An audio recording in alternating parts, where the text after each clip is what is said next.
Fuck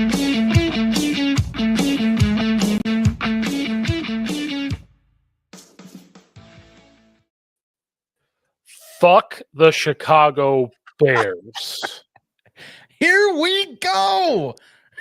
The worst case scenario happened. And we are here. Reality is this. It is the reality we live in. Is pain, suffering, and losing to a 2-7 New England that's fighting for a number 1 pick in the draft. How embarrassing to be a Bears fan. You know what? Not even a close loss. They dominated the day all day long on defense. Offensively, if it wasn't for the fact it's a young offense that still doesn't have its pieces, which it's an under-talented offense, mind you, they would have ran roughshod. They would have put 30 up on Chicago after this freaking beatdown. Didn't happen. Offensively, though, is more the story, Steve. But like, Jesus Christ, nothing. There's nothing good from this. There is nothing to take from this performance that you can say was solid. You can probably grasp at straws, but I will call BS, sir. It is overweighed by the amounting pressure and disappointment of today. I have 2 straws to grab at, so I want you to shoot me down right now. Just shoot it down. I'm listening. The Bears defense made certain plays when they need to, but then they just gave up big plays at the wrong time. But they were on the fucking field for way too long because the offense doesn't know how to move the ball and sustain drives. The play calling was terrible. Everything was there. But the Bears defense, you are more talented than that New England Patriots offense. It should matter. You could be on the field for 40 minutes and you should be able to put your foot down and stop them, and you didn't. That's my first straw. For most part, you go ahead. Second straw. Second straw is our offensive line was just put in bad situations because we lost 2 offensive tackles. Then when you lose Jenkins, you got to put Doug Kramer in, who did not block bad, by the way. If you watch him, he actually did cover people up at left guard, which he does not play. But then you're putting Caleb Williams in bad situations. The offensive line was not there. So guess what? When the offensive line's not there, you got to change up what you do, and the Bears just couldn't do it consistently. So I'm kind of grabbing at 2 straws. I'm also cutting the straws at the same time. Like, it was just like, you know what? I said last time, I hate talking about firing coaches because I know how much goes into it, but I know high school coaches that would have done a better job than what I just watched today. I take your 2 straws and I look at them a little bit closely. The defensive one I throw straight in the trash because I think, and I want to go into this when we talk later, tons more on the offensive side of the ball we can discuss. But on the defensive side, the story is growing on this, Steve. Teams have cracked the code. And as much as I can claim that there were some good moments, there is an obvious formula now that has been present 3 straight weeks now. I was wondering if New England was going to do the exact same thing that Arizona and Washington did, and they did the exact same freaking thing. And I will wait to talk about that because the defense does get passed for how dreadfully bad this offense was. And I will look at that line and I will say, you know what? Yes, you are banged up. You've lost both your starting tackles and a third tackle to start this game. And Tevin Jenkins goes down on a freak twisted ankle conundrum of a play. And you're stuck with basically the scraps. And to that, I say, hey, to the players, you do what you can, but 9 sacks. And I know that, and I know 2 of those came in garbage time. 9 sacks. Back-to-back 6-sack games, first time since 1993. 9 sacks. To the New England Patriots, who have a struggling defense. Even with injuries, I cannot give a pass. I just can't. You can't do that. The last time I remember such an atrocious game of pressure has to be going back to the Giants taking on the Bears and Jay Cutler just running for his life all the damn time. And that's going a little back now. You know, that is the closest thing I can think of is that I believe that time was 10 sacks for that performance. Some of the sacks were not on all the offensive line. I know that's what we're going to say, but you're not wrong. You are not wrong. I will say there's a straw right there we need to bring up is that the line does get some passes on a few. Now there's some that when I get the film, this will be a film that gets broken down. I don't care how I get the film. If it's not loading, I will stay up until 5 a.m. to make sure it gets uploaded because there was a specific clip by a guy who covers the Bears and he is always bashing the O-line. He finally put a clip up saying this was on Caleb Williams because Swift fake blocked release. Caleb was staring right at him and should have got rid of the ball to him for at least a 6-yard gain as he was shooting towards the sideline. Mm-hmm. Didn't. So when you have a mink shift offensive line that's put together, two people have to make sure that they're put in a good situation, the OC and the quarterback. And what sucks is the OC is struggling, and it's a rookie quarterback. So both have set the offensive line up for failure. Not giving the offensive line a full pass whatsoever. But 9 sacks is inexcusable. 59-yard rusher for DeAndre Swift. We were like, but he only had 16 carries. See, but that was the side you're supposed to lean on. Is I thought we talked over the week. You have a banged up line, focus on the fundamentals and lean on DeAndre Swift a little bit more. But they still threw 30 passes today. That's what I got early on in the game. They would hand it off to Swift, and he got like 3 or 4 yards a pop there for a second. And I'm like, good, lean into it. Yes. Then immediately right after that, they would try a quick pass out to the flat. They would try a rollout. They would try a drop back pass. And I'm like, no, I want to see you run, then get Roschon Johnson in, run. Then eventually, or it was run up the middle or run to the B gap, C gap. What would they call immediately after? Let's try a toss. Here. And there was one toss that should have worked. Cole Kmet sealed it perfectly. The guy tripped up. He should have kept running outside. He probably would have gotten 15 yards, but he decided to run up inside. So Swift doesn't get a full pass on this because he made a lot of mistakes. Then there was times where it was clogged up in the middle and he tried to bounce it to the outside and get tackled. Even the announcer said this: put your foot down and run downhill. Because guess what the New England Patriots did? The one times that it'd be clogged up in the middle, Stevenson would put his foot down and get 3 yards. And they lived with it. The New England Patriots outbeared the Bears on offense. God. So true, though. That's, again, it's so true. One sack on Drake May. One. And I know we're banged up at the D-line. But you know, part of the reason why that's the case, their game plan makes sense. And screw it, I'll just say it right now. There is an obvious way to attack this Bears defense the last 3 weeks. And I put it on Twitter in a specific tweet. You hammer the run game. You get chunks because that interior line, whether it's Andrew Billings or Zach Pickens who's in there, they're not getting it done. Gervin Dexter is not getting it done. He had 2 solid plays today in the run game, but he is getting blown back. Those linebackers are being forced to go up closer to the line because teams are going, okay, well, if you're just going to, if we're worried about you playing pass defense, we're going to at least force your second level to have to buy into our run offense because clearly we're just taking 5+ yard chunks near every single possession that we give the ball to anyone who is running up the middle.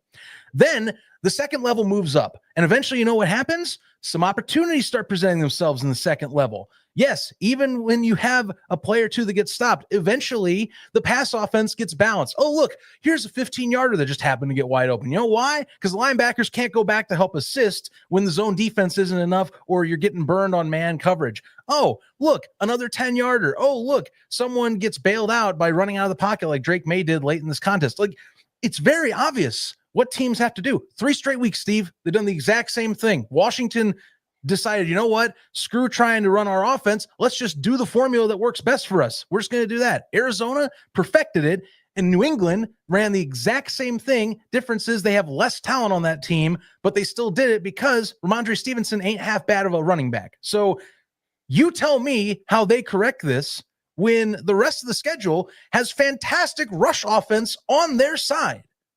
This is the entire Bears division and Seattle and San Francisco, barring that CMC somehow gets knocked out to end the year. You tell me where that gets corrected because that is calling personnel.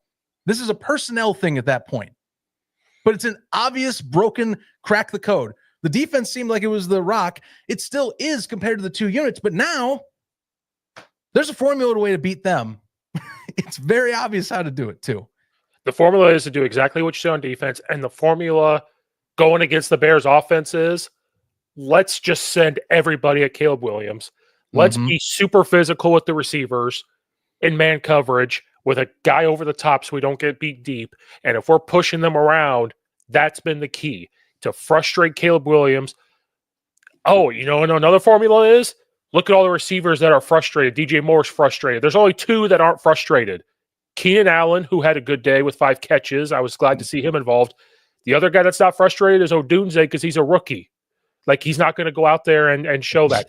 He's just trying to do his thing. And he's one of those humble players. He's not going to say anything. He's a lunch pail guy. I like that about him a lot. But I mean, that's hard to do when you have such dreadful freaking production right now, man. It's so bad. Like, it's embarrassing. I was driving back from a wedding, an hour and 40-minute drive. Had the game on the phone sitting there, and I almost drove into a cornfield because this was just so terrible to watch. I was like thinking to myself, driving into a cornfield would be so much more fun than watching this Bears game at all.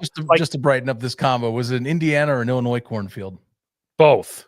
You were at the state line. You're like, I could do two for one deal right now. I could have drove into the cornfield, Indiana, and ended up in Illinois, and it would have had a much better time. My God. Oh my God. Because here's the thing, I'm old. I was up till probably 2:30 in the morning, and I hate being up till 2:30 in the morning because I'm old. Like, I just can't do it anymore. That was more fun. Sleeping from 2:30 to 9 a.m. was more fun than watching the Bears game. Stubbing my pinky toe on a table is more fun than I would rather be a Packers fan than watching the Bears team right now. No, there are some lines I draw even with the misery. I can't cross it.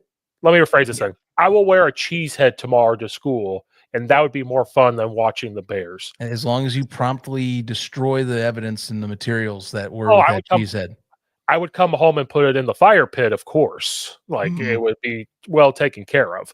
But I'm just saying, like, I would wear a cheese head, and that'd be more fun for me. I would much rather watch.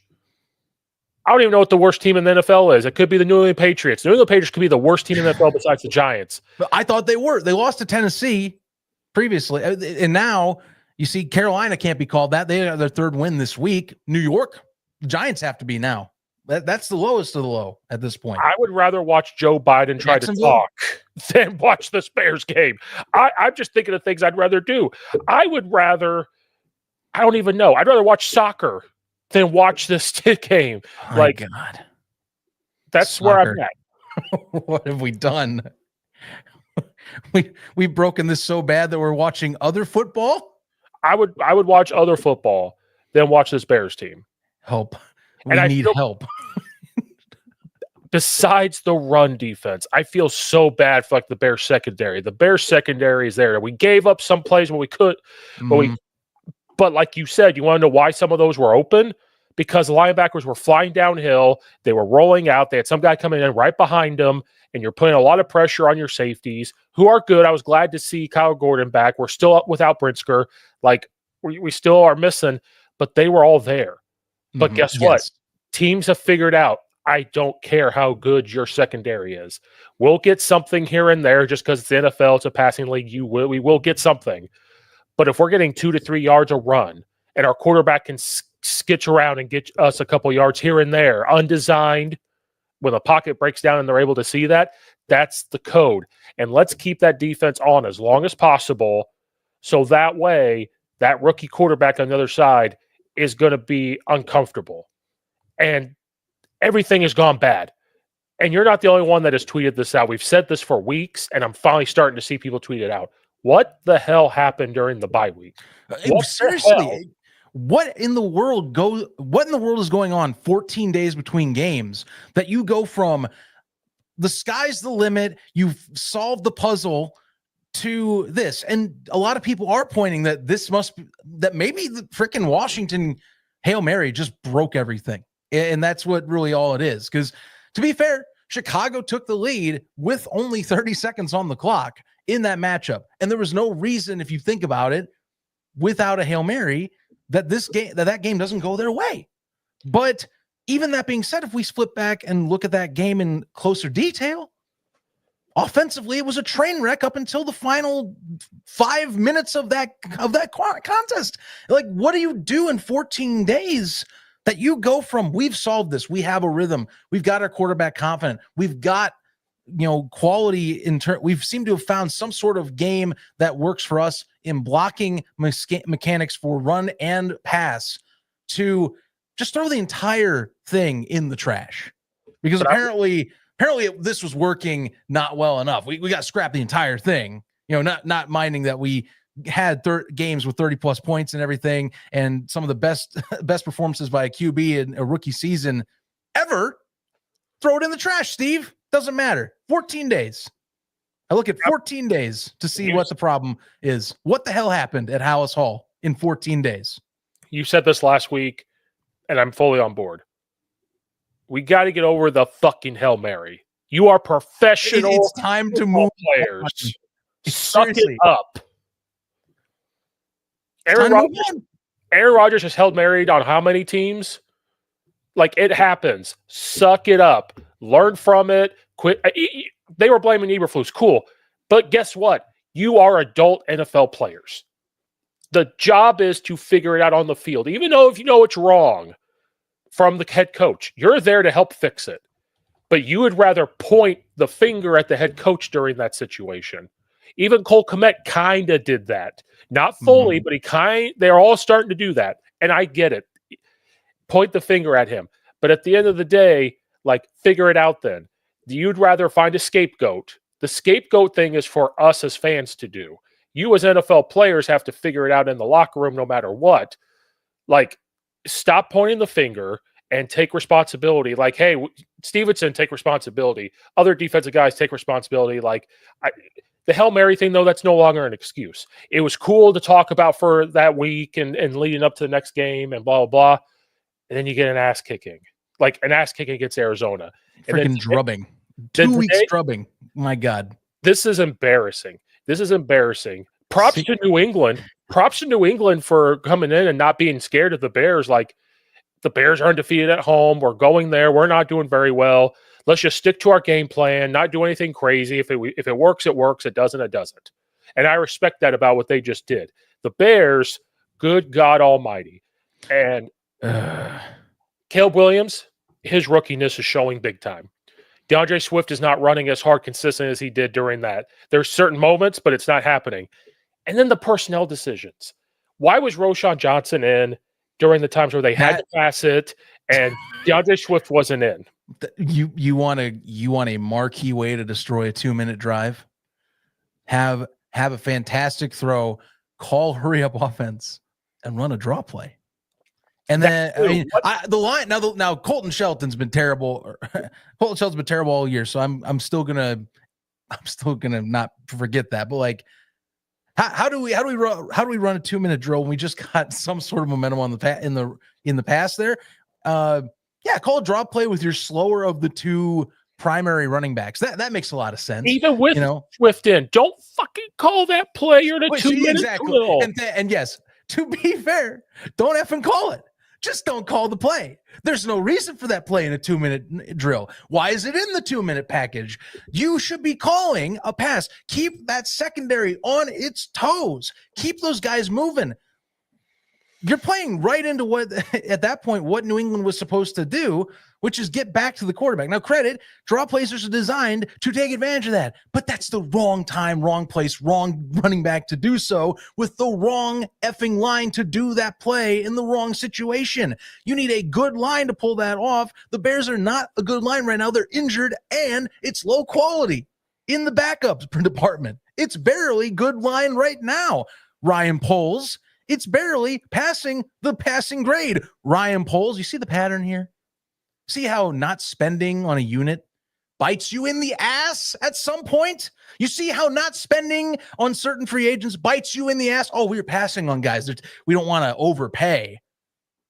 Well, either draft and hope to God you got the draft picks right, because if you don't, this is the result. Cheap. You went cheap, you got cheap results. This is what's happening right now. 16 sacks in 2 games. 16 freaking sacks. I'm going to list off teams just this year. There are in the NFL 4 teams right now currently that have not. Well, hang on. I got to redo this. Nonetheless, it's just 16 sacks. I looked at the wrong stat. I'm getting a little flustered. It's just, why? What's happening? What are we doing? And then on top of it, we don't have the line because they invest in it.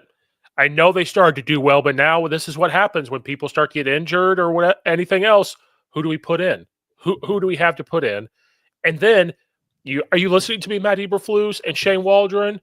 Why are you allowing certain plays to be called for a line that you knew coming in that you have 2 different tackles? You've now moved Jenkins inside, and then he gets hurt. You put Doug Kramer, who was like your 3rd string center, and put him at left guard, and now you're asking him to do all these things. High school coaches would have done a better job. And you want to know why? Because I'm a high school coach. When certain linemen get put in, I tell the OC, you cannot call X, Y, and Z to this side because I have so-and-so in, and it's not going to go well. So we better do something else. The stat I was trying to say. I'm so mad that I knocked over my bear son. You adjust that.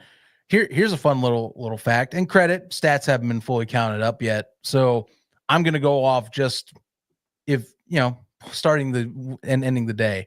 In the NFL, as of beginning this week, there were 7 teams that had 16 sacks or less combined for an entire season.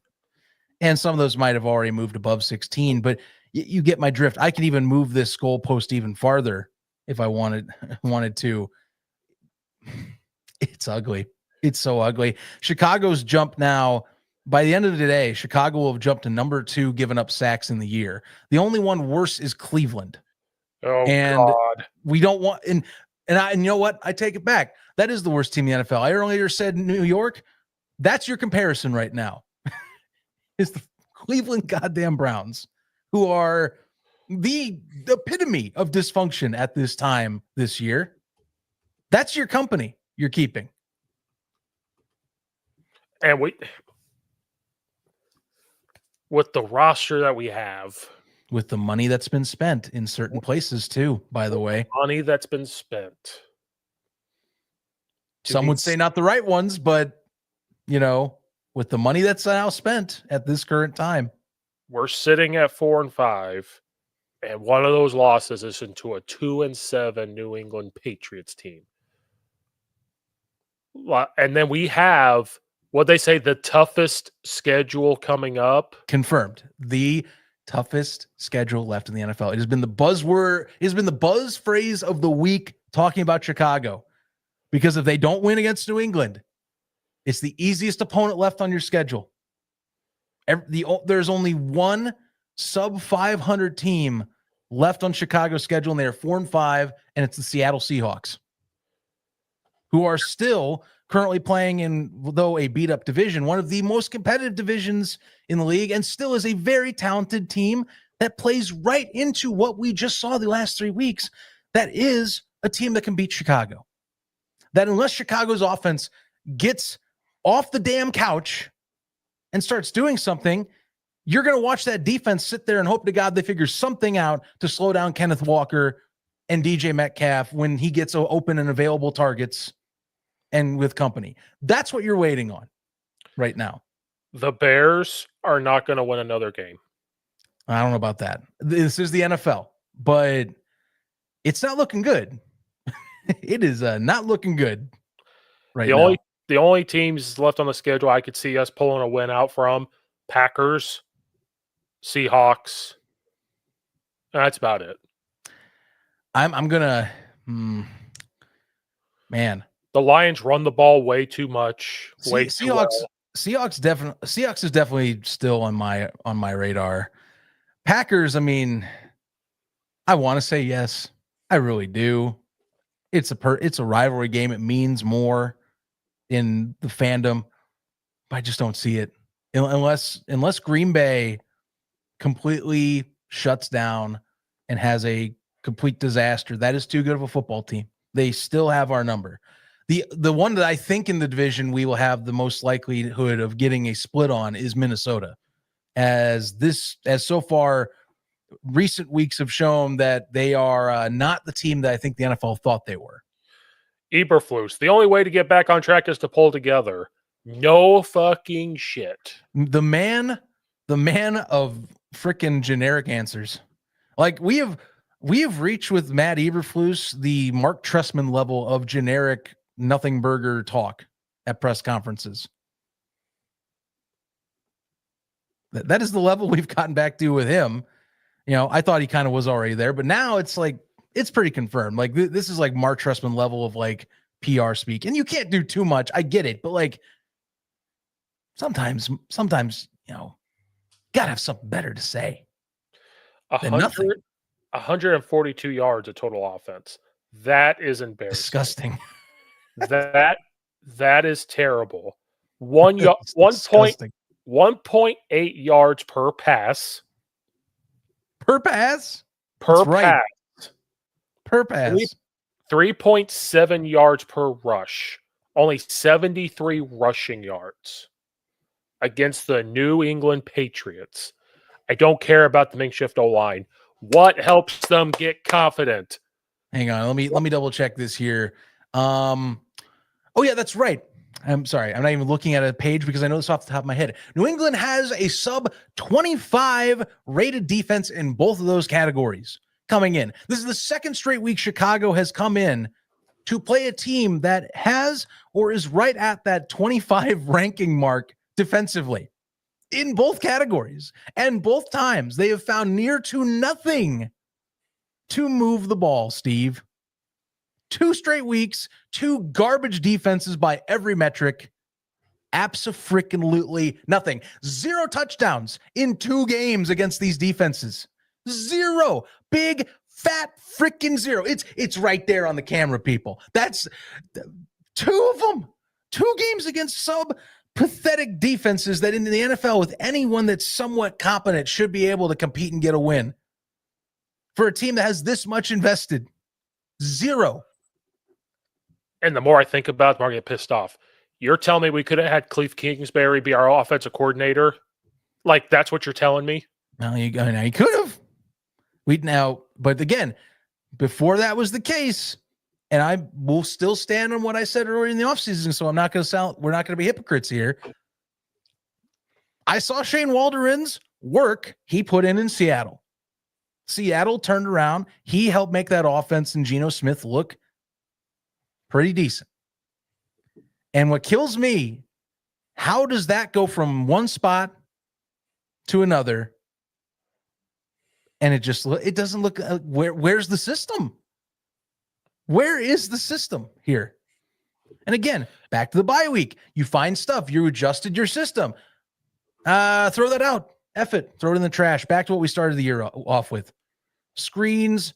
Oh, God. And there weren't many today because they didn't have the luxury to do that. But screens, predictable passing combinations for pass routes that are combined where defenders are basically getting sucked into routes to make routes harder to throw to. Deep ball passes where either there is no one open or Caleb is just hoping to God that he's finding somebody. Or bootlegs to 1 or 2 receivers against 3 defenders. Yeah.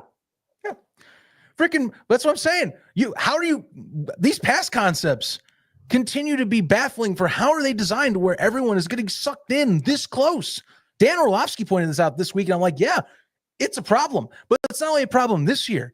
It's been a problem with whoever has been calling plays under Matt Eberflus. Luke Getsy, this was an issue with Luke Getsy too, by the way, which is even crazier. It was the same problem. Pass concepts weren't making sense. Where are these guys running to? Why are these guys not getting separation? Why are they getting combined into these chunks on either trips routes or on routes where even if they're even split reasonably across the formation, somehow, some way, at some point in the game, you get a nice chunk of plays where it's like, oh, look, there's Keenan Allen and DJ Moore together on like a bootleg quick out route. Well, can't throw it to DJ because Keenan came over to the other side on like a flat route and brought someone with him. So it's double teams for both. What do you do there? You can't do anything there. You're stuck. That's too common. I see it every single game Chicago's played the last 3 years. At some point, someone just gets covered up because, well, somebody ran into the same area of the route. So The defender just kind of takes away 2-for-1 deal. It's like getting a coupon to go to the freaking grocery store and you get just a freaking bargain steal. Nice. Even if the quarterback throws here, I can watch it either get incomplete or it tips up and I get a pick. It's a win-win. Or I'm They so just help me out. I'm so close to receiver, I can make a play on it and poke it out because I'm so close. Oh my God. Thank you, guys. Thank you for making my job easier. Why even work for it when you help me make it easier? I legitimately am about to go on Fanatics and I'm going to buy a Lions thing. And from now on, when we do these, we were in a Lions. Man, you are so close to finally done. And I feel bad. I feel bad. I really do. And it's not even my fault. It's the team's fault. This is the team's fault for doing this. And perfect segue into this, Steve. I'll let you go, but can we finally just get over the hump of not doing what the McCaskies do? Can we do it? Can we let someone go? Can we start the search early? Can we not be cowards for once in our damn lives? Start it now. I'm going to start off this very calmly. I am a football coach of 15 years. I've never coached college besides helping out spring ball at Eastern Illinois. Jimmy G was the quarterback. So I got to see how college football works a little bit for 2 seasons. I know how much work goes into being a coach. I can only imagine NFL. I can only imagine like a Division I Power 5 college. And I talk to Power 5 or Power 4 now, Division I coaches. With what they put up with coming into how football's changed. A lot goes into it. So I am very hesitant when I get to that point of saying fire the coach or let's move on. I very am hesitant when this happens. But I have to evaluate. It's your 3rd year. Unless you are in high school. By your 3rd year of college, I give 3 to 5 because of the changing landscape of college. Give them 3 to 5 years. If you're seeing something somewhere where it's consistently getting better, you stick with that person. NFL, I think you get 3 just because of the nature of the beast. That seems like a fair number. Usually it is a fair number. Yeah. And you want to see something where we're getting consistently better. Last year, we kind of saw it where when Matt Eberflus took over the defense, they started to play harder as a whole team. Things started to move up a little bit. That's what saved his job. Okay, cool. Year 3. Can we see some more consistency? We saw it during the win streak. We saw it starting to move forward. Now we've taken a gigantic step backwards. And since it's the NFL, since it's the same things that are happening over, not different things, it's not like, okay, we've solved this problem. Repeat this other problems. Yes. It's many problems that we're seeing it over and over.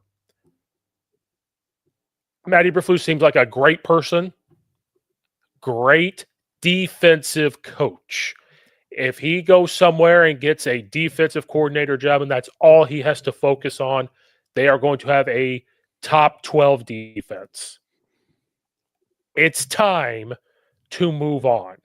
The man has become, to me, and I will say this in terms of talent and not because he is matching how he treats players in this role, because he does not. So I want to make it very clear.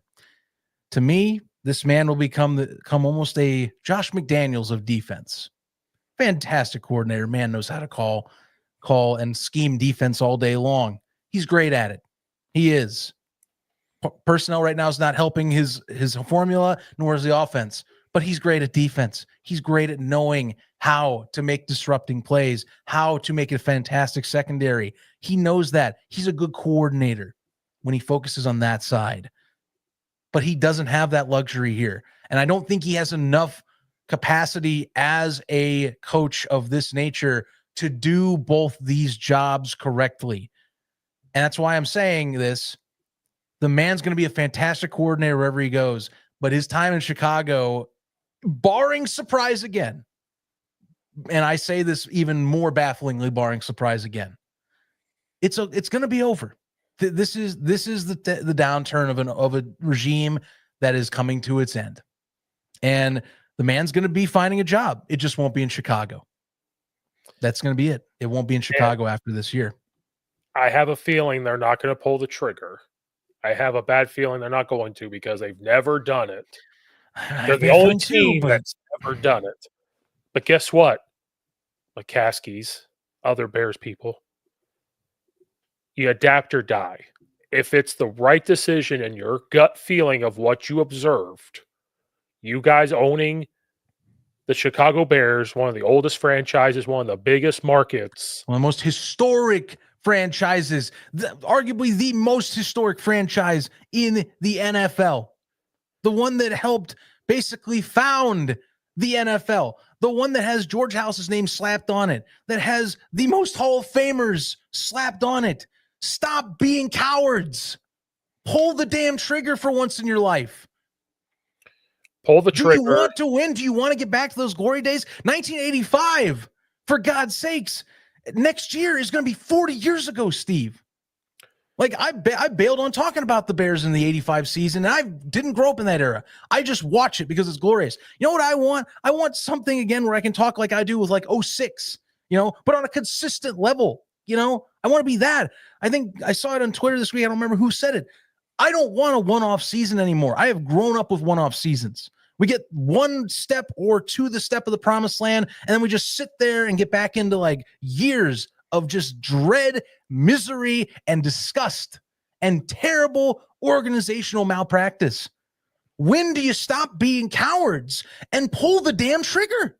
Pull the trigger. What are you waiting on? It's easy to get some cash from a bunch of fans that are going to pay you for season tickets every freaking year. I get that. But do you want more? Where's your Martha Ford moment? Can we have that, please? Because apparently that's what Detroit found out a few years ago, and they've flipped the script.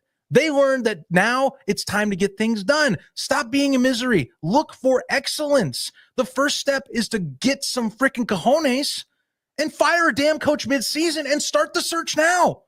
You have your best prospect arguably on paper in Caleb Williams right now. You have tons, hundreds of millions invested into prospects that are your future and is a win now team. Don't listen to anyone that says it's not. It is. You have invested everywhere except line. If the only thing you have left to do is pay line, you're in a win now mode. You are starting the win now phase. Don't be a coward. Fire someone and begin the process early. I know it's going to be hard to find a replacement. I know it's going to be hard to put somebody from that staff in Matt's spot, but you got to ride out the storm. You have to start now. Do not continue with a deadbeat coach and then wait till everyone's set up, because the truth is some other organization is going to do it. And if it's not going to be you, they're going to take that candidate from you. You got to do it now. You have to. You fire him now. You have the rest of the season to look at defensive coordinators, offensive coordinators, even other head coaches, other position coaches, to see what they're doing right now with their team. Like you said, don't be surprised if they hire Cliff Kingsbury, but and this is just a prime example. If you get rid of Matt Eberflus, this is an example. You continue to watch him and what he's doing with that offense. You see how he interacts with the players. You can look at whoever you want from here on out and start to pick together something. I don't even care if you look at college coaches. It allows you to start looking and say, can we figure this part out? And guess what? You're not doing something people haven't already done. This isn't brand new where you're like, well, I don't want to fire him because nobody else does. No, you're the only one that doesn't. You're the only occurrence in the NFL. Exactly. This is normal. Not every organization is dysfunctional for firing mid-season. Sometimes it takes the balls to do it. It's just how it is. You sometimes have to know when you've hit the shit. You've hit it. You officially hit it this week. The Raiders, when they fired their coach and they hired their special teams coordinator to be the head coach, they started to become more competitive. He should have gotten the job, actually, at that point. I think he should have been hired the very next year. Rick Bisaccia not getting a head coaching job was one of the greatest travesties of the last 5 to 10 years in the NFL. So guess what? Get rid of Matt Eberflus. Make Richard Hightower our special teams coordinator, the interim head coach, because he's a special teams guy. He works with every single player. He's been around the block a few times. Just tell him your job is to be the interim head coach. Just keep things together. Just work on getting the guys to play hard. That's what needs to happen. And then maybe Richard Hightower puts his foot down, and if they keep Shane Waldron, because that's the next topic here, but before we get to that, if he were to keep him, put his foot down and say, this is what we need to do from what I'm seeing from this perspective. Do it now. Ryan Poles could go in, and I don't like when this happens. It's like an athletic director going to the football coach saying you should run this. Mhm. But Ryan Poles could go in there, get rid of Matt Eberflus. That would help his job, I think, with Kevin Warren and company. Like, hey, he's serious. And then walk in there and say, I played in the NFL for a little bit. I was at the Kansas City Chiefs. I've seen this. This is not working. You better figure it out or you're next. Like, be that jackass. Walk in there and say, I know we just hired you. I'm getting rid of your boss. You're next if you don't figure this out within 2 weeks. 2 weeks you have to figure this out. Or does he walk in there and fire Matt Eberflus and fire Shane Waldron and just go and just be done with it and just say, you know what? I don't like what's happening. Go. Well, here's what's good. Here's the thing for me. Some head's going to roll. I'm with people in agreement. Some head's going to roll. The question is it going to be the right heads that are rolling? You know, we see this with fired head coaches. You know, they get like a buffer because a coordinator usually gets blamed first. And then they get freaking let down out to pasture. So do you like go Shane Waldron and just go, you know what? Problem solved. It was his problem. We're just not getting the OC and buy more time. Because that would be the classic move. You know, let's buy a few more weeks. Maybe, maybe it's just this guy, he reverted this old plan. That's like, that's fine and dandy, but I call bullshit. I call you on your bluff. That's what I do. I call it too, because you are the head coach. You should walk in there and say, hey, I'm letting you call your stuff because I want you to be empowered and I want you to be comfortable with what's going on. But this isn't working. So I'm going to sit down with you and we're going to fix it because guess what? I'm the head coach. Mm-hmm. Now, we're not going to change everything because I want you to be comfortable, but you got to stop running this. You got to stop calling this. We got to stop doing this. We're NFL coaches. Dig into that playbook that you had when we were on our 4-game win streak. Like, what the hell happened? And this is year 3. Now, if this was year 2 of Matt Eberflus, he had the same coordinator for a year and a half and shit wasn't getting fixed. Matt Eberflus needs to walk in there and fire that guy. Now that you're in year 3, that's on you now. Like, it's on you. Finger squarely pointed. Squarely pointed now. It's on you.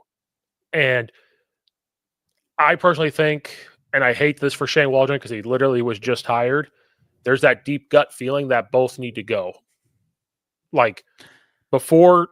Well, I think it's, if you let go of one, I mean, it would be hard to keep both, like even end of the year. Like, it's just something's broken. It's just broken right now. Team morale seems low. Seems like a sluggish roster, not wanting to chomp at the bit like it was, back pre-bye week, 6 weeks in. Just everything's deflated. It is a team that seems to have given up along with a broken system right now. It's a lot of factors. Those are the 2 main ones, but it is broken. Feels broken. These guys feel like the season is just not worth it anymore. It looks like out there. Which is sad because 2 sides of this coin. That's on the head coach to get them to play. But the other side of the coin is your adult NFL players making a lot of money playing a game. So no matter what happens, you need to go out there and just play because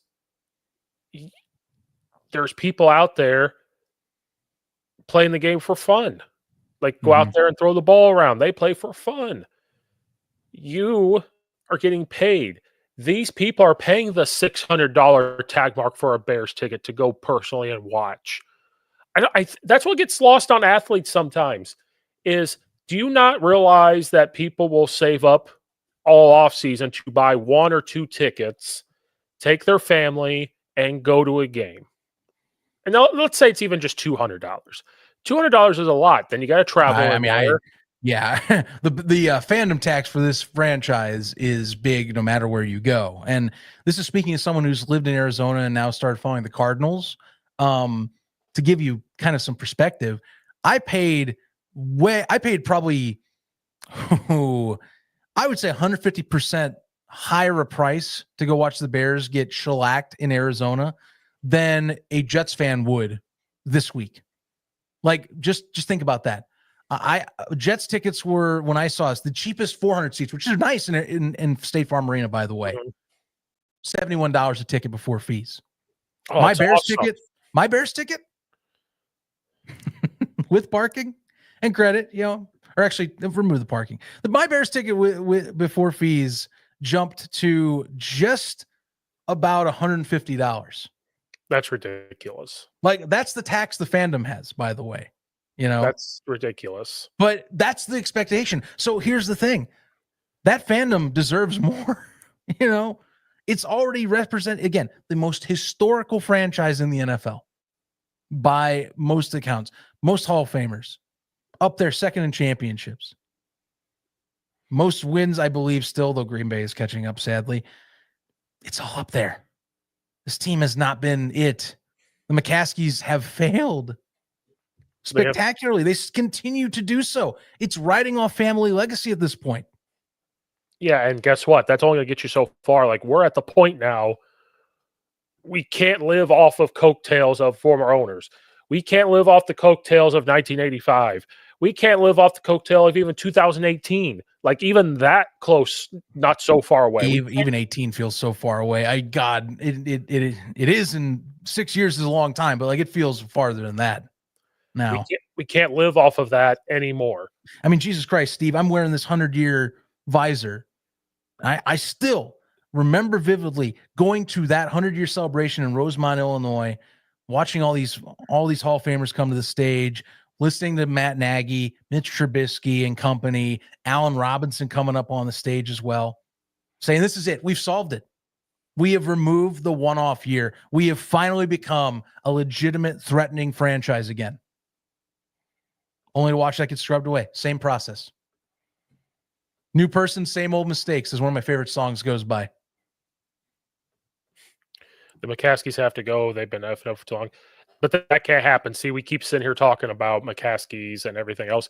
They aren't going anywhere. They will never sell the team because they make too much money from it. We just talked about the prices of the tags. Even when the Bears go on the road, the price goes up. The Bears could be 0-14, and the price is still going to go up because it's the Bears. Of course. That's just what happens. They will never get rid of it. But if you're the McCaskies, you need to step back and just say, we'll run that side of it. President, you run this. Like, just let this happen. Like McCaskies, if the general manager comes into the president and says, I want to fire the head coach because of X, Y, and Z, ABC, they go to the owners and say, we need to fire this head coach because of X, Y, and Z. The McCaskies can't sit there and go, well, we've never done it before and just blah, blah. They need to say, hey, we hired you to do a job. We need to trust you. If this is your gut feeling, go for it. As long as you realize what's about to happen when you fire the head coach, you're putting your jobs on the line as well, which they know. Mm-hmm. Presidents and general managers know this. That's why they take the job. They understand this. And so the whole McCaskey thing, like I'll still complain about them, but they're not going anywhere. They're never going anywhere. Here's what I'll give you for this. And be honest with you, I bet this could be higher with a different ownership, by the way. But Chicago, just right now, with the McCaskies owning it, is the 10th most valuable franchise in the NFL. They are valued currently at $6.4 billion at the start of the 2024 season.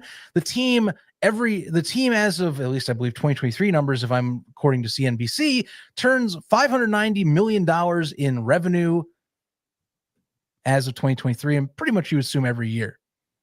So they're raking in a nice little bit over $500,000 revenue. Okay, that's not all profits, but damn well they're making 9 figures every season off this damn team, off the NFL media rights deal that they get, whatever it comes. They're making money. And it's because it's put into the family. And I am asking, I am praying, I am wanting, like I said, this is where the difference splits in the division. It's why I want so bad. For years, the Lions got dogged as a team that was sitting on ownership, sitting on its morals like that. And they finally got off their ass, and Martha Ford acknowledged that they needed a change and legitimately went out and did a change, legitimately took the hard steps to become a franchise that has now become respected and has a built-up culture to it. You have to take the necessary steps. You have to take risks and be ballsy and do something different. It has been too long of the same problematic system that, I'll be honest with you, if I really want to go all the way back, you can, it really has gone back to Lovie Smith, but I'll even argue it's gone back farther back to when Mike Ditka was let go in the 90s. And I knew that was coming to an end. You read up on that era, but it's kind of been that way. Mm-hmm. Same deal. One off season, bunch of garbage. One off season, bunch of garbage. Even Lovie Smith, for as much as I love Lovie Smith for being the coach that I grew up with, for the third winningest coach in the NFL, you know what he was also basically fired for after that 10-6 season? Because he would have one-off seasons and a bunch of garbage in the middle. Some of his injury, some of it was his fault, some of it wasn't his fault. But you know what? It's been a pattern. It has been a pattern since the early 90s when the team had to move on from Mike Ditka. And it has never truly been resolved. There's never been consistently, or has barely been consistently, 2 years is all I want of winning record seasons that I can hang my hat on. Barely has that existed as a Bears fan. And it's because they don't break the cycle. The cycle has not been broken. We thought Ted Phillips was going to break the cycle. It has not happened yet.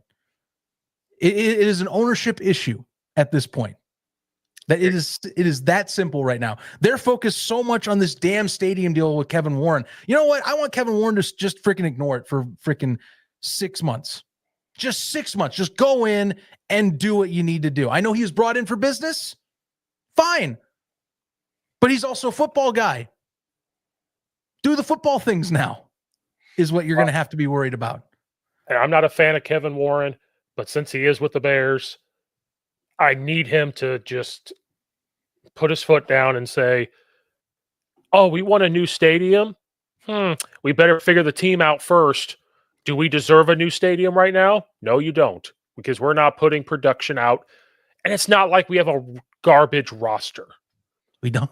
On paper, they've spent a lot, and it's good talent. It's just that they've ignored some facets. Injuries, you can argue, but goddamn, spend a little money on your free agency and offensive line next year. Please, whoever is running this. Somebody. McCaskey's, if you're listening, which you're not, I am 100% guilty of this. I hate change. I do. Everybody does. When you make changes, it's uncomfortable. Sometimes it works out. Sometimes it doesn't. But you don't know unless you put yourself into that situation. So guess what? Something you've never done before. Getting rid of a coach and trying to start right now, like starting right now, today.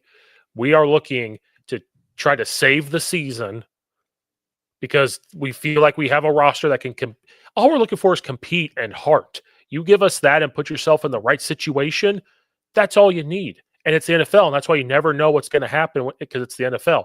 So if you get rid of the coach right now today to make a statement to those players and the rest of the coaching staff saying, we're done.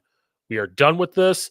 You better try to figure out a way to compete this season because all of you, even the players, we're done. We're done with this. So the attitude of we're going to walk off the field, we're not going to try hard. Coaches, we're not going to try hard. We're done. They need to let Kevin Warren and Ryan Poles walk in there and say, this is it. Like, we're done. And guess what? It's going to be uncomfortable. It's going to be awkward.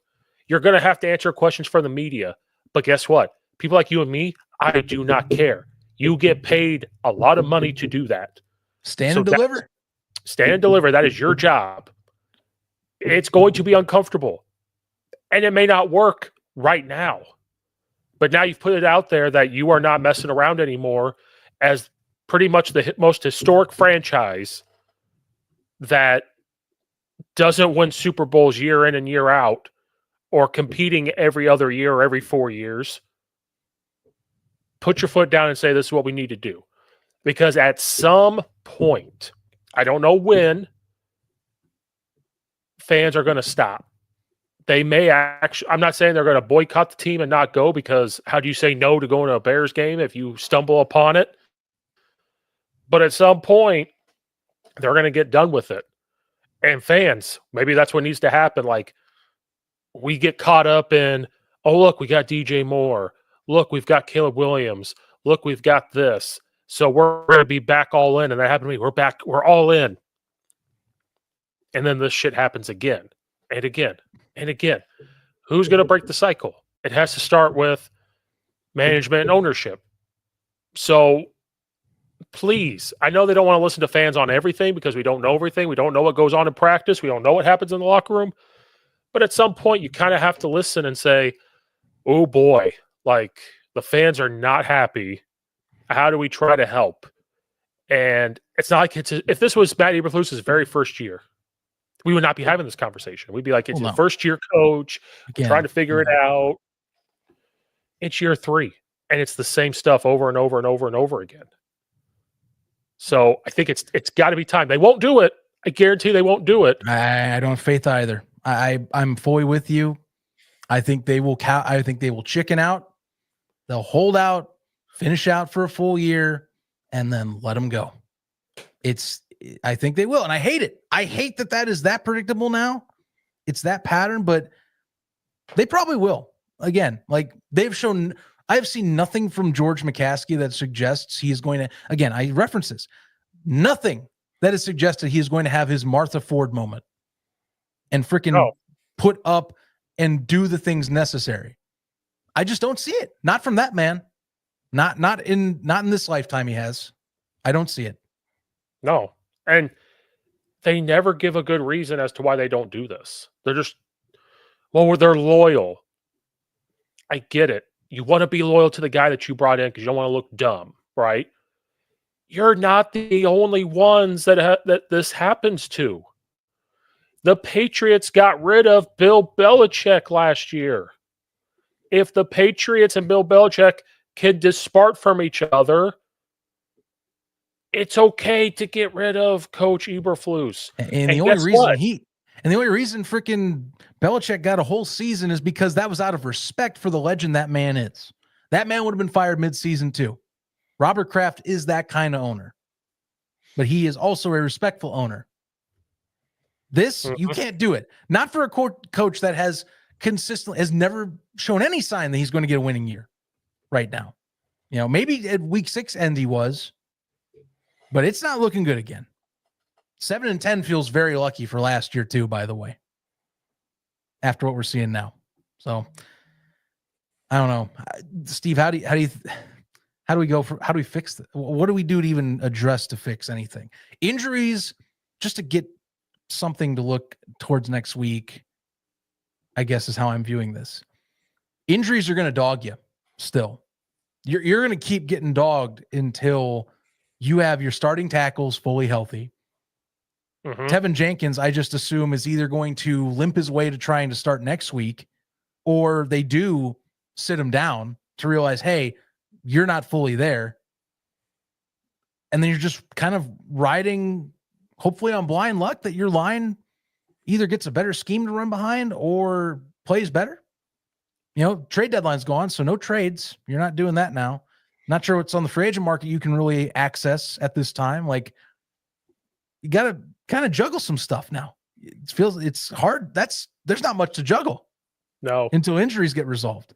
Yeah, to fix it is you just kind of it's going to have to be a hope and pray that some of these guys are going to be back for the Green Bay game, and you just kind of have to go with it. And to fix it, though, is the same stuff we've been saying. If I'm Shane Waldron, let's just assume they're both back. Let's just assume Matt Eberflus. Let's assume nothing happens and the McCaskies just pretended they weren't at the game on Sunday, which they were, by the way. The camera caught them multiple times. So, yeah, we saw you in the press box, guys. We know you were watching that disaster unfold. But anyway. To fix it, we're going to repeat ourselves. You have to go in and say, okay, we have to make things even more simple on offense. Somehow. And somehow. And what I mean by that is, let's just say we have the same O-line that we had in the second half of this football game. Let's just throw that out there. Sure, why not? They have to sit down and say, what is this group of 5 really good at? If it's man-on-man blocking, then to fix this, I better see like 35 run attempts against the Packers. I should see 30 run attempts. Nice. And I should see only 21 pass attempts. And out of those 21 pass attempts, 8 of them better be play action. And you better keep in 6 to protect Caleb Williams, and it doesn't always have to be the running back. And it's going to suck. You may have to keep Cole Kmet in there to pass block from time to time. That sucks because I'd like to see him out in the pass. But guess what? You're a tight end. That's kind of – I don't even care if you keep in 7. Keep in 7 guys to pass protect. I mean, clearly Cole Kmet's not being apparently a high-interest target anymore in the offense. So screw it. Might as well do chips, right? I mean, use him for something instead of just running to get some exercise in and pay him to do that. Yeah. Might as well. That part you have to fix.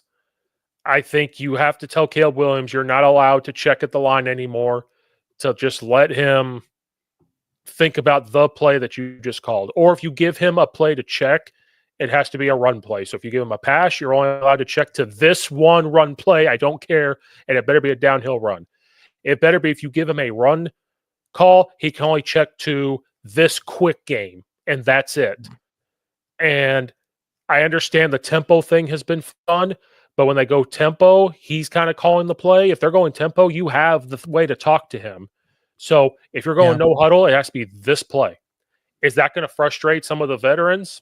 Sure. But guess what? Nothing else has been working, so you might as well just do that. Unless they go back to what they were doing week 4, the 4-game win streak or whatever. But guess what? They haven't done it yet, so I'm not going to believe they're going to do it now. You have to change back to the changes. Don't you see? You got to do the flip of the flop. And on defense, there's really nothing you can fix.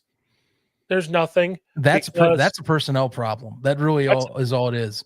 That's a personnel problem. You can't stop the run. The only way you're going to stop the run is if you just say, you know what, let's pull a page out of the high school playbook. O-line, you're going to play defense today. And your only job is to cut the offensive lineman. Like, that's the only thing that you can fix. Like, there's really nothing else. Like, unless you just don't call stunts anymore. Just say, hey, you know what? You're going to fire off the ball. Just head up, fill gaps, clog middle, and then better contain on the outside if you have to bounce. The only other thing I can even think of improving that, and I'll be honest with you, I've seen some mixed opinions on the said personnel what I'm talking about. But I mean, if you wanted to full commit and just be like, yeah, try and run on us, just Billings gets healthy, just stick the biggest boys in the middle, just put him and Pickens there, just be like, all right, fill gaps. But then by that process, you're removing a Gervin Dexter, who up until the bye, again, we're talking about some bye week fall offs. Gervin Dexter, buddy, you've had tackles, but you've disappeared into a ghost town, my friend, because I don't know what the hell happened to you or Montez Sweat. Part of it is me saying that they've schemed away from you. Gervin not as great a run defender. All right, again, run straight in the teeth. He's in there near every play. Clearly, that's what they're doing, is they're just blowing guys out, and he's one of them. Here's what they need to do. Put their 2 biggest guys in the A gaps or in 2 eyes, which is right inside the guard. Their job is to fire out, grab the center, grab the 2 guards, and hold on for dear life. And just tell your edge guys, do whatever the hell you want, because nothing else is working. Like, why not? Why not? Like, just put the 2 biggest guys you have, even if they're not starters. Find the 2 biggest guys you have and say, you know what? You 2 are going to be in the A gaps, 2 eyes. This is your job. You're not going anywhere else. Once in a while, I'll put you head up the guards. Once in a while, you'll go head up the guards. I'll tell you to fan out, and we'll blitz 2 inside linebackers. We'll man coverage it and all that stuff, because we got some guys back now. We can do that. That's the only fix I can see. And guess what? If they run the ball and do well, we're trying. Like, we're trying to fix it. Yeah. I mean, beyond that, I don't know what to tell you. Like, usually that's it. Like, clog gaps, hope to God you can rely on your edge rush to kind of contain the middle and just slow things down. Or I have another idea. Put your fastest guys of all time. Put 4 defensive ends in. Put 2 ends. Go stand up. Put Montez Sweat and whoever on the outside. Take Booker, whoever, put him in the inside and say, you know what? We're faster than you. We're going to all stand up and go. Yeah, we may not be big, but can you get hands on us fast enough? That's the question. and then after that, it's basically guessing if you're hitting the gaps right at that point, because you're basically just going to hit a gap and hope to God you beat the guy off the ball. Try But that. with that, there's risk, because if you have a tendency and players aren't disciplined to mix things up, good teams will take advantage of knowing what's going to happen. Or But guess what? Nothing else is you working. pull a guard and hope to God that on the backside he doesn't catch up. Guy on the other side gets blown away, and you're back to square one once again. That's the only thing I could think of is, you know what? Let's have some fun with this. Let's put 4 fast guys in there, our fastest people of all time. You're going to be on the line. You're going to be stand-up guys. Your job is to just be fast. Cross a guy's face to slow him down for getting to the linebackers. Maybe you pop him in the shoulder pad. Maybe pop him in the neck. I don't care. And just go. And guess what? They get a big run. It's happening anyway. It's already happening, so who cares? Time to start drafting offensive linemen every year until they get the starting and backup linemen together. Forget about drafting rookie every 4 years, quarterback, get linemen and veteran quarterback. So I'm glad this was brought up, because it's going to be part of the conversation. And sure, Ryan Poles has had some pretty good second round grabs at that position in terms of picking up guys, but something that's another part of the modern Bears experience. Linemen are not first rounders. They don't like to invest in first round linemen. And I don't know if that's just that they don't feel it's high enough on the draft board or what. And I know that there are misses, by the way. So bear in mind, fully aware you can miss at a first round lineman. It is a risk, but a lot of times there's a good reward if you pick up the right ones. And some of them, I mean, tackle's going to be harder, but like freaking center. Really? Like we can't get like a late first round, second round center. We can't find someone that's in that bracket. Like we've been struggling at center beyond the Eberflus era at this point. We can't find someone to lock that position down or draft someone that's high enough caliber. I call BS heavily because it's somewhere. It comes down to how you evaluate and value that position then. So I guess to slowly, I don't know about ending it because we're on a rant. What if they come out tonight or in the morning and say Matt Eberflus is going to be the head coach of the Chicago Bears? Could he fire Shane Waldron? I think Shane Waldron is the hottest of the seats right now because, again, it is so easy to just point at a coordinator and just pull the trigger on the coordinator. It's so easy. It's a deflect. It's the first stage of the downfall. Deflect to the guy calling the plays on the problem side of the ball. Now, I've seen this, and I can't remember if it's been NFL, but I have seen this in college where a head coach that is quote unquote on the hot seat, they get new coordinators, plural, the next year. Then what happens is the struggles continue, and in college even, so McCaskey's, are you listening to this? Even in college, they will get rid of a coach at some point during the year if it's just not going well, because they look at it as you were on the hot seat, you brought in a coordinator to try to save yourself, it's not working, so instead of firing the coordinator or allowing the head coach to fire the coordinator, the athletic directors and stuff look at the head coach and say, well, wait a minute, you brought that person in, so this is a decision on you, so we're going to get rid of you. And that's what happens. In college, I'm a little indifferent when they get rid of a coach midway through, just because you're dealing with kids, quote unquote, and they need more structure and they need more whatever. NFL is a little bit different animal. Yeah. In this situation. So, and then I question it, the more I keep thinking is, would Matt Eberflus really fire him when he brought him in, like for 1 year? Like it's, well, I mean, I'll be honest. I mean, look, I don't want to play into this politics of it. How desperate are you to keep your job? You tell me, Steve, because how bad does Matt want this one to be around? You know, he is losing a team fast in the public eye, and at least in what appears to be cracks, even hints the locker room's losing him right now, especially post Hail Mary, post Tyreek Stevenson ceremonial benching, which, yeah, we can go into. I don't want to go back into that whole detail, but that's kind of been the thing 3 weeks in a row. There's hints at it. How bad you want this job? I'm telling you, that is the first trigger you pull is you remove a coordinator and you go down that path. But it is a dark and very obvious path you are following, my friend. If they do that on Monday, but they keep him in the office, that is dead coach walking at that point. If things continue to fall a slippery slope, that's why I kind of feel like it's either Matt Eberflus needs to go or they both go. Like it's one of those things. Like I just don't think they both go. I don't. I want to. I want to be with you on this. I don't believe it though.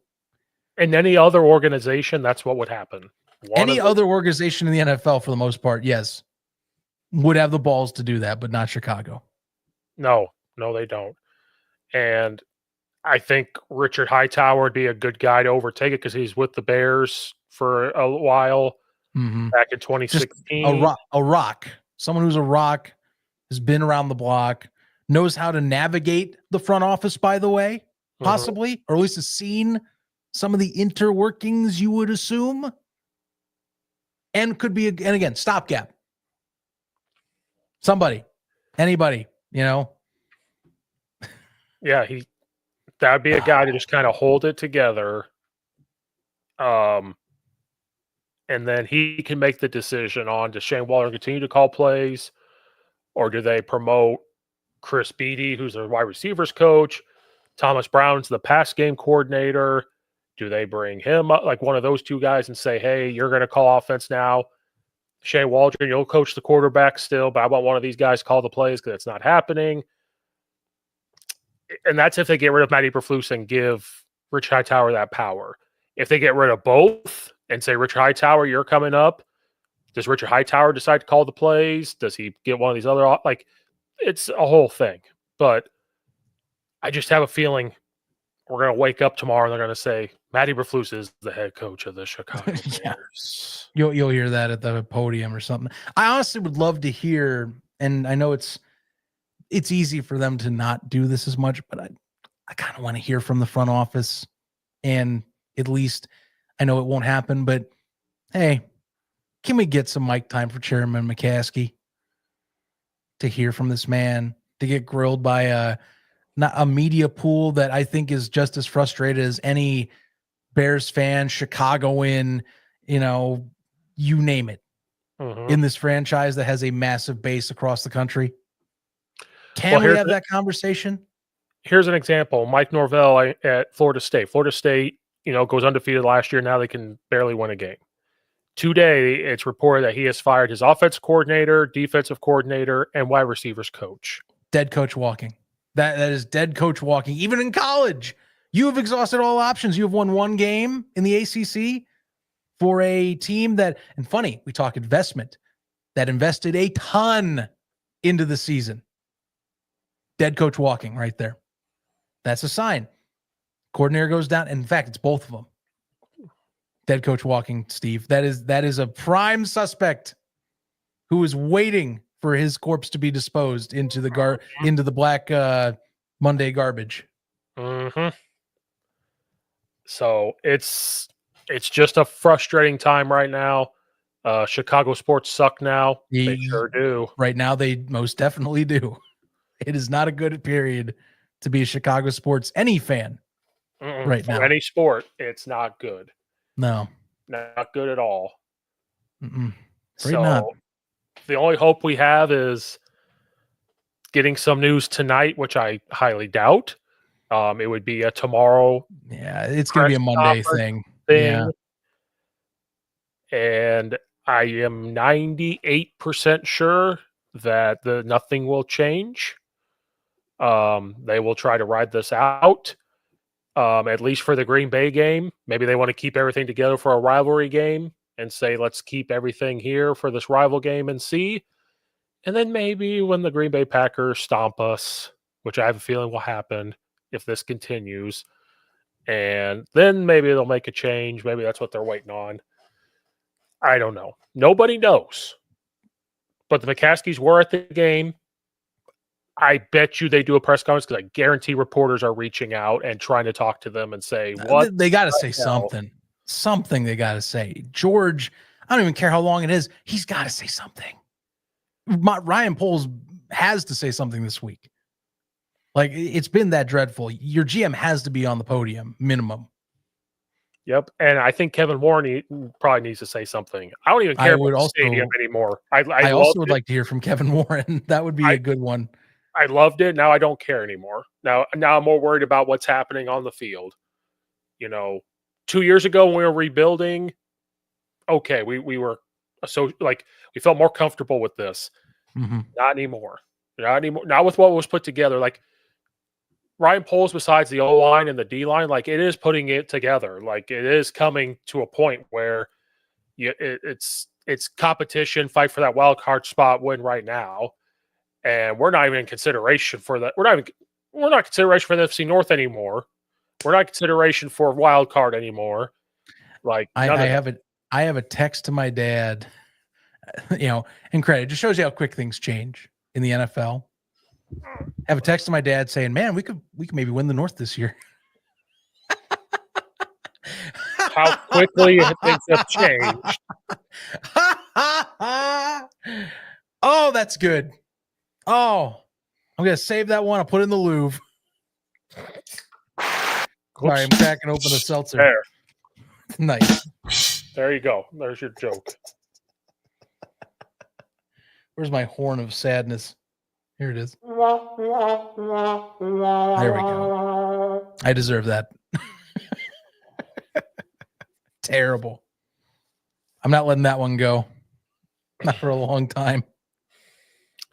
The next thing I'm waiting to see is, which our friend was here earlier and I just ignored him, the ghost of Joe the Tribe. Oh, yeah. Well, actually, you know what? He does bring something up that I think is going to be on radar. Someone's going to bring it up this week. When do you flip? Do you entertain Tyson Bagent being put in to save your job?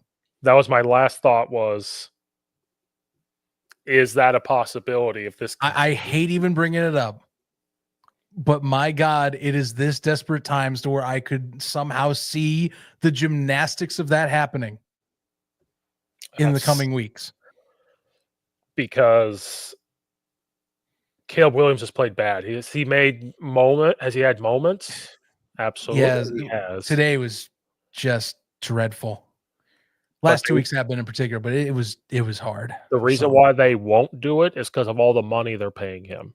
Well, the optics of doing it year one, they talk about the confidence. I mean, look what Bryce Young went through for freaking getting benched this year. And credit, he's a year 2 quarterback, but like you will get railed even more than you already are by the national and local media.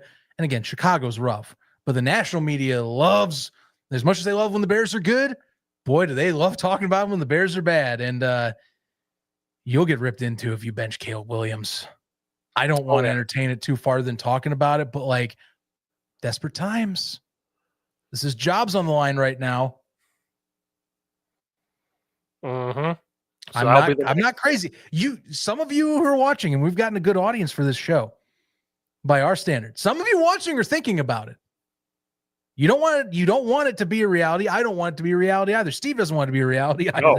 We've said, but some of you have that in the back of your mind that if it gets to that point, someone will be that way to try and save a job. Just keep that one with you. Yeah, if the season keeps going the way it does. If you're Matt Eberflus and you are told you are the head coach of the Chicago Bears, as of right now, you're thinking, I got to save my job. Do I fire the OC? Do I sit here and say, Caleb, it's just not your time, and bench him to save his job and just kind of see? I mean, those are true. Those are real conversations that can happen. I don't think it will because of the money that they're paying him. Yep. But these are real conversations of, you know what? He had it. Now he doesn't have it. Do we try it against Green Bay? And if it continues, then we got to make that decision. because we have the toughest schedule out of anybody in the NFL coming up. I mean, Get ready. Get ready for some craziness if it comes back that Eberflus is still the coach and the playoffs are out of reach and you would love to get him reps, but at the same time, you are trying to save your job like you did last year in the same stature of how you did it last year. And maybe benching Caleb Williams for a game or two, and then something happens, we got to put him back in, that things kind of slow down for him a little bit, and maybe it becomes better. I mean, it's very possible.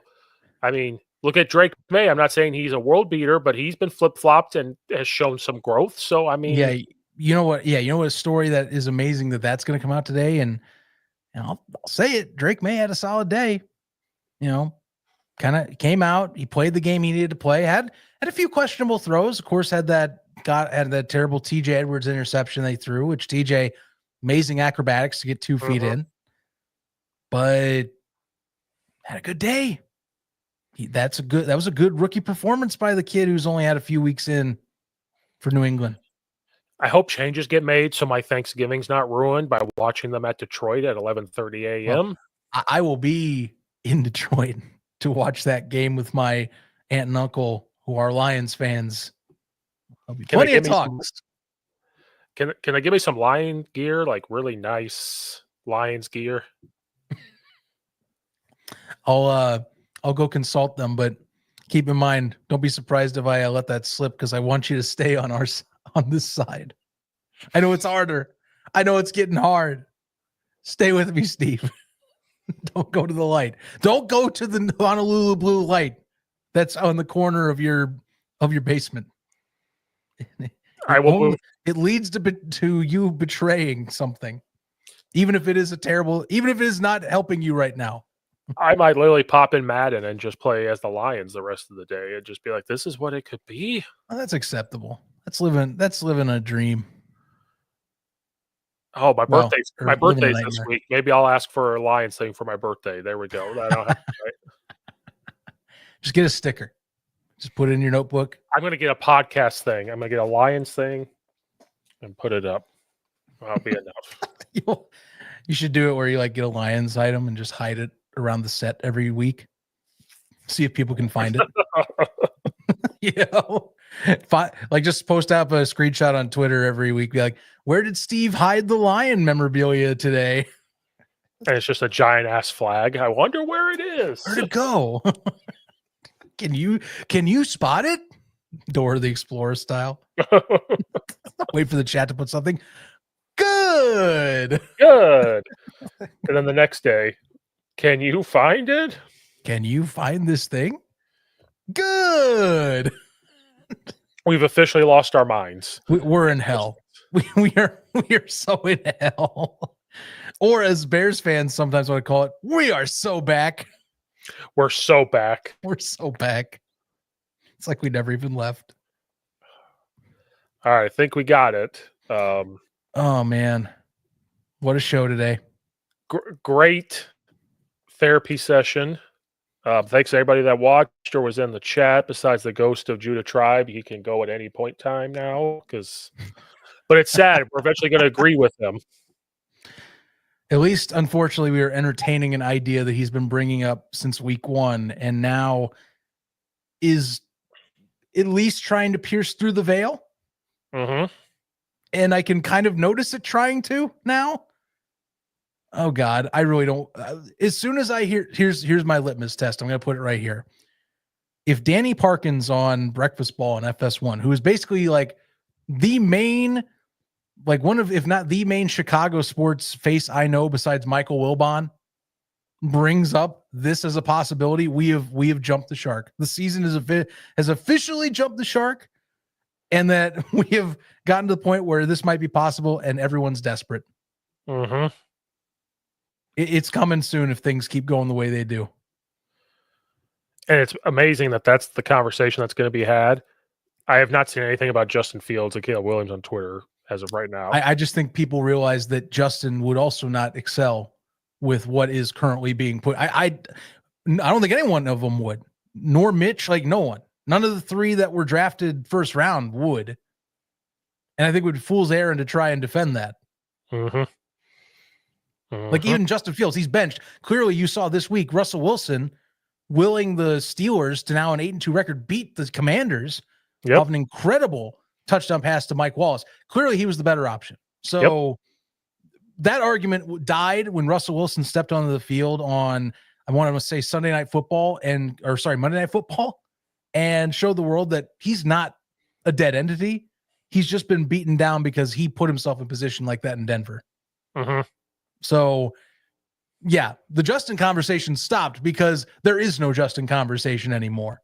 This is squarely on, okay, F it, back to organizational and coaching problems. Here we go again. Yep. And the biggest thing for us is, why are we so shocked that this happened?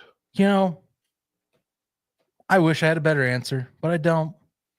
Maybe it's because I have some sort of hope in my head that holds me and tethers me from jumping off of the mental cliff that is picking a new franchise. Just come to the Lions with me. I see the phrase in the rope, and that it is fraying more and more as the years go by. Or because slowly. Or because you live in Arizona, should we just be Cardinal fans? I mean, to be fair. And that's also, by the way, that franchise also be misery, by the way, so you would not escape anything. The only thing you would get from that is that the Arizona Cardinals have a longer NFL football history than the Chicago Bears do, by the way.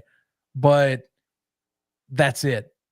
No success in terms of, or no to little success in terms of championships.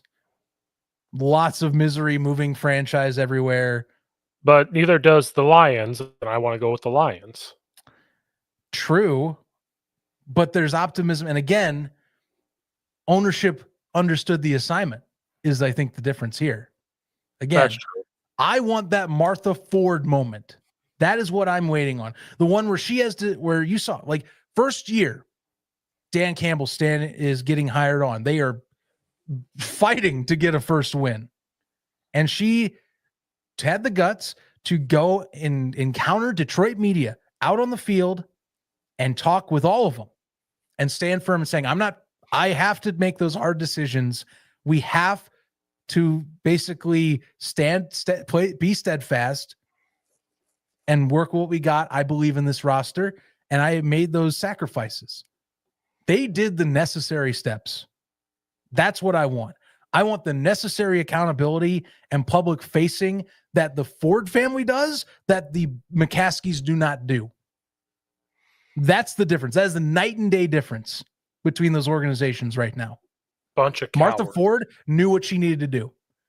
George McCaskey, which I can't say Virginia, because Virginia, as much as she is the owner, George is mostly day-to-day anymore. And he will be that heir apparent when Virginia eventually sadly passes away. But George does not have the guts to do what Martha Ford does. That's the difference between those franchises right now. Because they are cowards, they are weak, and they refuse to want to say, we want to win. Making the money, that's the thing that pisses me off. Making money already happens. So imagine the money. Imagine the money if you could be competitive every 2 years. Like every 2 years, you're in that conversation. Imagine the money. Sports media, as much as they love when the Bears are losers, it's been stated year in, year out, and when there are good years, the NFL's better when Chicago's winning. And like that to me is the drive. Don't you want to get to that point where it's not talking about incompetence, where you're talking about a team that is one of the prides and the staples of how we have even had the sport of football get to where it is? Don't you want that team to represent and be one of the icons of the sport? That's what we're looking at. Like, I look at the other side of the equation, like with the Chiefs. Think about this. Freaking Lamar Hunt starts up the AFC or AFL at that time. Near out of spite for the NFL, by the way, for not accepting his team in and his ideas in. And his Chiefs are the face of the NFL. Don't you want that history plastered on the front face like the Chiefs do? I think that's a great driving force. Why don't you effing do it? besides sitting on a pile of cash? You tell me. I don't have an answer. The Hunt family has that drive. Why don't you? And you have Ryan Poles in there that saw it, like got to see it. And that's another thing I wonder is he handcuffed at all with some things? Like, we're going to blame Ryan Poles, but is he handcuffed with certain things? I don't know. I mean, I had a feeling when they hired him on a few years ago that he was given kind of free reign. That was how I felt when they hired him. Like, remember that conversation when they hired on Poles and Eberflus? This is a new era. We've moved on. No more of this, like, this old ways thing. Remember, Ted Phillips was leaving at that time. I know a lot of people pinned a lot of stuff on Ted Phillips. I did too. But like, that was the changing of the guard moment, we thought. Poles, go fix this. You do your thing. We trust you. You're a man of the people. You come from the Kansas City system. You're a former player. You know what players need, and you know what Kansas City did. Go do it. Matt Eberflus, I'll be honest, it was lame duck when the hiring happened. When I be frank, that was like lukewarm, like stale toast hiring by name. But he was a locker room guy. Locker room sounds like it's not all there right now. I don't know what to tell you.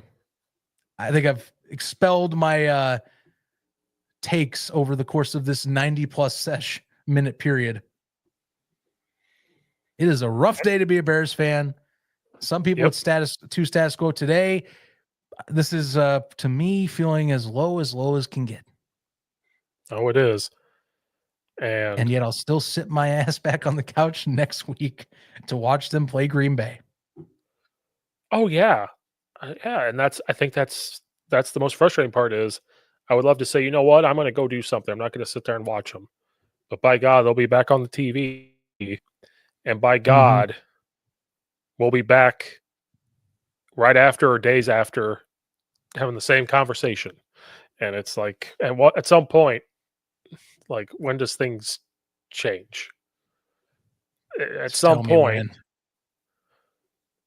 like, that's all I want. I just want change. I don't care if it is firing people or whatever, just something to spark. And I'm not saying we got to be undefeated. I'm not saying this. We're looking for competitiveness. We're looking for this organization cares more than it seems to care. And that show some life. That's all we're looking for. And at some point, it's got to happen. But you saw glimpses of it in 2000s. When Lovie Smith was there at the beginning, you saw glimpses, and that's been about it. I don't know if we've had really glimpses. 2018 was great, but I don't even know if you'd call that the Lovie Smith type of aura to it. The best era of Chicago football I have lived through is 05 through essentially early 07, where Lovie Smith, it's his second year. They finished 11-5, lose to the Carolina Panthers in the divisional round, but there was upward movement. There was good feelings. It was a roster that had just won the division. And they went next year, came out, beat the brakes off of Green Bay, a Brett Favre-led Green Bay in Green Bay, week 1 of 06, and ran basically the promised land, only to be knocked down by a Peyton Manning who had had enough of being beaten down by Tom Brady over the years. That's the best era of Chicago football I have been able to witness in my life. 2018 was second in my head. Third would be the 2010 season, where we are essentially one healthy Jay Cutler away from possibly going to a Super Bowl with the worst offensive line that could have made a Super Bowl in arguably its history. Those are the 3 top moments I've had as a Bears fan over the course of my 29 years on this God's green earth. You want to hear Matt Eberflus's quotes before we sign off? Yeah, I think that it's a good idea with this to finish with that. Let's see what he said. Just get back to work. I know it's part of the job, but you got to stand strong and be the same leader that you've always been. Make the necessary adjustments that you need to make. Be strong and courageous throughout it all. Look at each other in the eye and tell each other the truth. And that's how we're going to do it. Eberflus believes the Bears locker room remains collectively invested despite the 3 straight losses. And those sentiments were echoed by the players. In the aftermath of the loss, Eberflus didn't rule out making changes. That includes the possibility of removing offensive coordinator Shane Waldron from his play calling duties. We're looking at everything, Eberflus said when asked of Waldron's role. Everything is going to be looked at. And that's what he had to say. Sounds like a man that's either going to relegate Waldron to only basically making sure concepts are followed, or first firing of the season. Dead coach walking.